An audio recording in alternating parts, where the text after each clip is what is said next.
बिस्मिल्लाहिर्रहमानिर्रहीम, अस्सलाम वालेकुम। इस वक्त अप्रैल का एंड चल रहा है और ज़्यादातर इलाकों के अंदर जनूबी पंजाब पूरा का पूरा गंदम की कटाई करके फ़ारिग हो चुका है और वस्ती पंजाब के अंदर इस वक्त गंदम की कटाइयाँ करीब करीब ख़त्म होने वाली हैं। तो यहाँ पे ये सवाल पैदा होता है कि अब क्या लगाया जाए।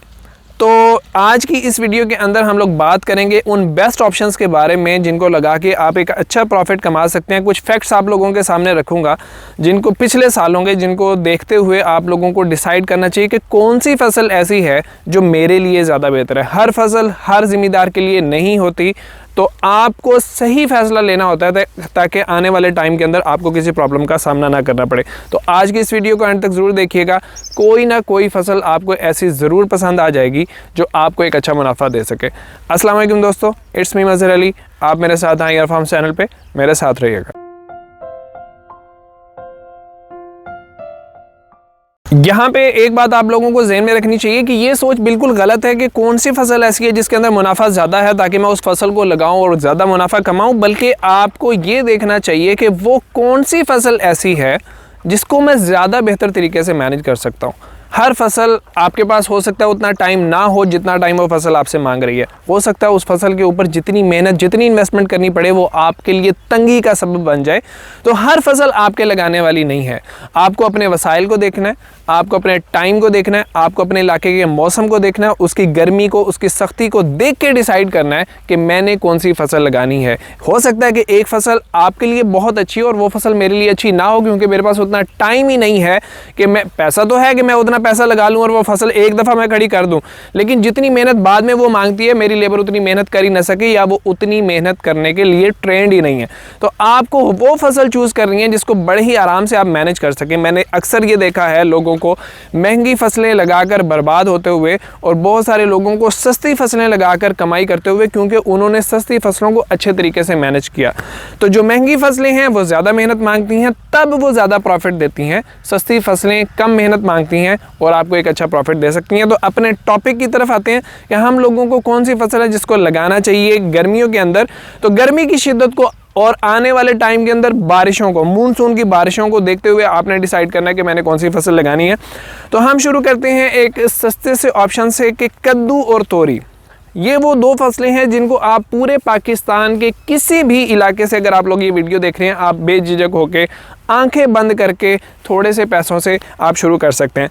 कद्दू और तोरी, कद्दू का आप देसी सीड यूज़ कर सकते हैं, तोरी का आप हाइब्रिड सीड यूज़ कर सकते हैं। सस्ती फसलें हैं, इनके बेड्स बनाएं 10-10 फुट के और इस बेड की दोनों साइडों के ऊपर आप कद्दू और तोरी को 1-1 फुट के फासले के ऊपर लगा दें। तो ये बड़े ही सस्ते ऑप्शन हैं जो ज़मीन के ऊपर रह के आपको एक अच्छी इनकम दे देते हैं। एक यूनिक चीज़ मैं आप लोगों के साथ शेयर करना चाहता हूँ जिसकी आने वाले टाइम के अंदर मांग बहुत ज़्यादा हो जाती है, धनिया। क्योंकि ये सर्दियों की फसल है और गर्मियों के अंदर इसका उगाव मुकम्मल नहीं होता। अगर हो भी जाता है तो बाद में ये मरना शुरू कर देता है। तो पिछले चंद सालों से ये प्रैक्टिस की जा रही है कि धनिये का छट्टा ज़मीन के अंदर करके खेलें निकाल दी जाती हैं। उसके बाद हर तीसरी या चौथी खेल के अंदर मकई लगवा दी जाती है। हाइब्रिड मकई लगवा सकते हैं, देसी मकई लगवा सकते हैं। मकई लगवाने का मकसद सिर्फ इतना होता है कि आपने उस धनिये को, जो कि गर्मी बर्दाश्त नहीं कर सकता, एक शेड देना है, लू से बचाना है, गर्म हवा से बचाना है ताकि वो ग्रीन रहे, क्योंकि इसके सिर्फ और सिर्फ पत्ते ही सेल होने होते हैं। धनिये का छट्टा आप 30 किलो फी एकड़ भी दे सकते हैं, 1 मन फी एकड़ भी आप छट्टा दे सकते हैं। उसके बाद हर तीसरी खेल के अंदर आपने जो मकई लगवानी है हाइब्रिड या देसी, उसको आपने करीब करीब करके लगाना है ताकि जो आपका साया बन रहा है वो ज़्यादा घना बने। तो धनिया जो है वो 1 एकड़ इस तरह से लगाया हुआ अगर आप लोग कामयाब करके जून के अंदर ले जाते हैं तो यकीन करें 1.5 से 2 लाख के करीब 1 एकड़ से आप लोग इनकम कर सकते हैं, जबकि इसकी 2 गोडियाँ आपने करवानी है और कुछ करवाने की ज़रूरत नहीं होती। उसके बाद मैं एक महंगा ऑप्शन आप लोगों के सामने जिक्र करना चाहता हूँ जिसको मैं अपने फार्म के ऊपर ज़रूर लगाना पसंद करता हूँ, क्योंकि 1 एकड़ से आप लोग 3 से 4 एकड़ के बराबर इनकम हासिल कर सकते हैं। मेहनत थोड़ी सी ज़्यादा है, इन्वेस्टमेंट काफ़ी ज़्यादा है, लेकिन रिटर्न इतना आता है कि बंदे का दिल खुश हो जाता है। तो ख़ास तौर पे वो फार्मर्स जो नया स्टार्ट ले रहे हैं या उनके पास पैसे मौजूद हैं और वो चाहते हैं कि कुछ यूनिक करें, कुछ बेहतर करें, थोड़ी एक जगह से ज़्यादा इनकम ले सकें, तो वो खीरे की तरफ जाएँ। एंटी इंसेक्टिसाइड के अंदर अगर आप लोग खीरा लगाते हैं तो आप लोगों का 1 एकड़ बहुत ही अच्छा रिटर्न आपको देने के काबिल होता है, क्योंकि इसकी एक तुड़ाई जो कि शुरू हो जाती है बीज लगाने के 35 दिन के अंदर। पहली पिकिंग आप लेते हैं, एक तुड़ाई 300 शॉपर 5 kg वाले से लेके 400 शॉपर 5 kg वाले तक होता है और इसका मिनिमम रेट जो आपको मार्केट के अंदर मिलता है वो 100 रुपीज़ मिलता है और इसकी तुड़ाई हर तीसरे दिन होती है और फसल का दौरानिया 4 महीने होता है। तो आप कैलकुलेट कर लें, मुझे कोई ज़रूरत नहीं है आप लोगों को प्रॉफिट बताने की, ये बहुत ज़बरदस्त प्रॉफिट होता है। लेकिन इसके अंदर याद रखें इन्वेस्टमेंट काफ़ी ज़्यादा है, सब्र थोड़ा सा आपको करना पड़ता है, रिटर्न बहुत जल्दी शुरू होता है। अगर आप लोग 1 एकड़ नहीं लगा सकते तो 2 कनाल या 4 कनाल से शुरू करें। इसके ट्रायल ज़रूर करें क्योंकि इसकी अगली फसल लगनी होती है सितंबर के अंदर। उस वक्त आपको डिसाइड करना बहुत आसान हो जाएगा कि मुझे कितने बड़े एरिया के ऊपर इस क्रॉप को लगाना है। यहाँ पे वो फसलें तकरीबन एंड हो जाती हैं जिनको आप पाकिस्तान के किसी भी हिस्से के अंदर इस वक्त लगा सकते हैं। अब उन फसलों की तरफ आते हैं जिनको लगाने के लिए आपको देखना पड़ेगा कि आप उस काबिल हैं या नहीं। पहली चीज़ आप लोगों को करेले के बारे में बताना चाहता हूँ। करेला मेरे फार्म के ऊपर सबसे ज़्यादा लगने वाली फसल होती है क्योंकि इसका दौरानिया बहुत अच्छा होता है और जो रेट है वो भी बहुत ज़बरदस्त मिलते हैं। जिन इलाकों के अंदर वाइट फ्लाई नहीं है उन इलाकों के अंदर बेधड़क हो के आप लोग करेला लगा सकते हैं, लेकिन याद रखें इसको आप ज़मीन पे हरगिज़ नहीं रखेंगे, बेड्स के ऊपर बिल्कुल भी नहीं लगाएंगे। इसको या तो आप टनल बना के उसके ऊपर लगा सकते हैं या फिर पाइप के ज़रिए से आपने जाल के ऊपर ज़रूर चढ़ाना है। ज़मीन के ऊपर रखेंगे मानसून की बारिशों के अंदर एंड हो जाएगा, आपके हाथ कुछ नहीं आएगा। तो वाइट फ्लाई का ज़रूर ख्याल करें। अगर आपका इलाका चावल की काश्त वाला इलाका है और वहाँ पे वाइट फ्लाई मौजूद नहीं है या ठंडा इलाका है वहाँ पे वाइट फ्लाई मौजूद नहीं है तो बेधड़क होकर करेला लगा दें। बहुत ही अच्छा रिटर्न देने वाली क्रॉप है, ख़ासतौर पर जुलाई के बाद। अगली चीज़ जो कि आपको एक अच्छा रिटर्न देती है और उसके लिए आपको टनल लगाने की भी ज़रूरत नहीं है वो है टिंडा। लेकिन इसको ज़्यादातर उन एरियाज़ के अंदर काश्त करें जो या तो रेतले हैं या फिर बारानी इलाके हैं जहाँ पे बारिशें काफ़ी कम होती हैं, क्योंकि ये बारिश के पानी को बहुत ही बुरा महसूस करता है। तो रेतले इलाके जहाँ पे पानी बारिश हो फौरी तौर पे जज़ब हो जाता है उन इलाकों के अंदर लगाएं। जो ज़रा सख्त इलाके हैं, नमकीन इलाके हैं, वहाँ पे टिंडा लगाने का नाम भी नहीं लेना, आपको नुकसान हो जाएगा। टिंडे का 1 एकड़ जो जून जुलाई के बाद रेट्स मिलते हैं आपका दिमाग ख़राब कर देंगे। तो ये 2 फसलें वो हैं जिनको आपने चूज़ करना है अपना एरिया देख के। जिन इलाकों के अंदर ज़्यादा बारिशें नहीं होती वो भी टिंडे की तरफ जा सकते हैं और एक अच्छा प्रॉफिट कमा सकते हैं। उसके अलावा एक चीज़ जो कि काफ़ी मेहनत तलब है लेकिन रिटर्न आप लोगों को अच्छा दे देती है वो है भिंडी। गंदम की कटाई के बाद आप लोग भिंडी को बड़े ही आराम से पाकिस्तान के किसी भी एरिया के अंदर काश्त कर सकते हैं। कद्दू और तोरी की तरह बीमारियों को बर्दाश्त करने की काफ़ी सलाहियत होती है। मसला इसका सिर्फ और सिर्फ इसकी तोड़ाई है। इसके कांटे होते हैं जिसकी वजह से लेबर इसको तोड़ाई नहीं करती है। मैं भी कम ही भिंडी लगाता हूँ, ज़्यादा भिंडी लगाता नहीं हूँ लेकिन लगाता ज़रूर हूँ।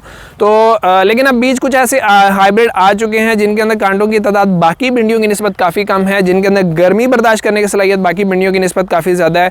क्योंकि बहुत सारे बीज ऐसे होते हैं कि जैसे ही टेम्परेचर 45 डिग्री पे पहुंचता है तो भिंडी बिल्कुल छोटी छोटी रहकर पीली होना शुरू हो जाती है। तो सीड सिलेक्शन के अंदर आप लोगों ने इस वक्त लगने वाली क्रॉप्स के अंदर बहुत एहतियात करनी है। खीरे के अंदर पूरे पाकिस्तान के अंदर इस वक्त सिर्फ एक सीड है मेरी इन्फॉर्मेशन की हद तक जो कि कामयाब हो सकता है।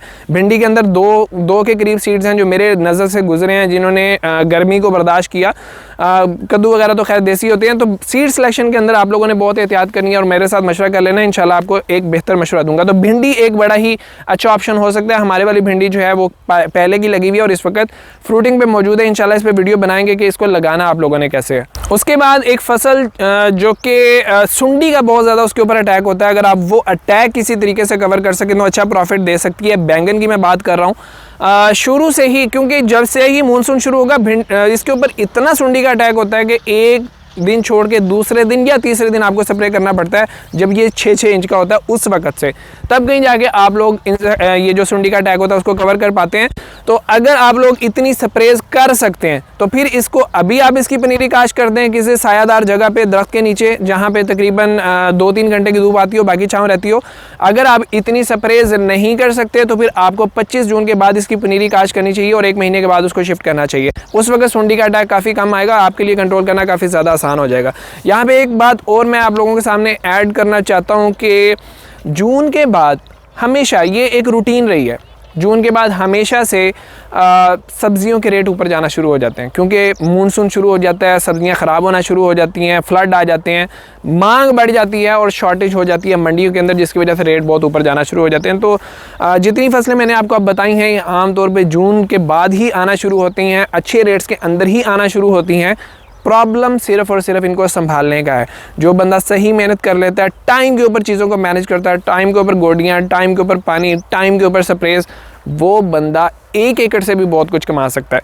तो इसलिए आप लोग अगर सब्ज़ी लगाना चाहते हैं तो ये सोच कर आएँ कि मेहनत करनी पड़ेगी, वरना चुपचाप कपास लगा दें, चावल की तरफ चले जाएं, आराम से सुकून करें घर के अंदर, थोड़े बहुत पैसों के ऊपर राज़ी हो जाएं। अगर थोड़े पैसों से आपका गुजारा नहीं होता और आप सब्ज़ी की तरफ जाना चाहते हैं तो मेहनत के लिए तैयार होकर इस फील्ड के अंदर आएगा। इंशाअल्लाह अल्लाह ताला आपको बहुत ज़्यादा नवाजेंगे। रमज़ान का महीना है, उशर निकालने का एहतमाम करें, गरीबों का ख्याल रखें, उनकी खुशियों के अंदर शरीक हों। अल्लाह ताला आपके रिज़्क़ को और ज़्यादा बढ़ाएगा। मज़हर अली को इजाज़त दीजिए। अल्लाह हाफ़िज़।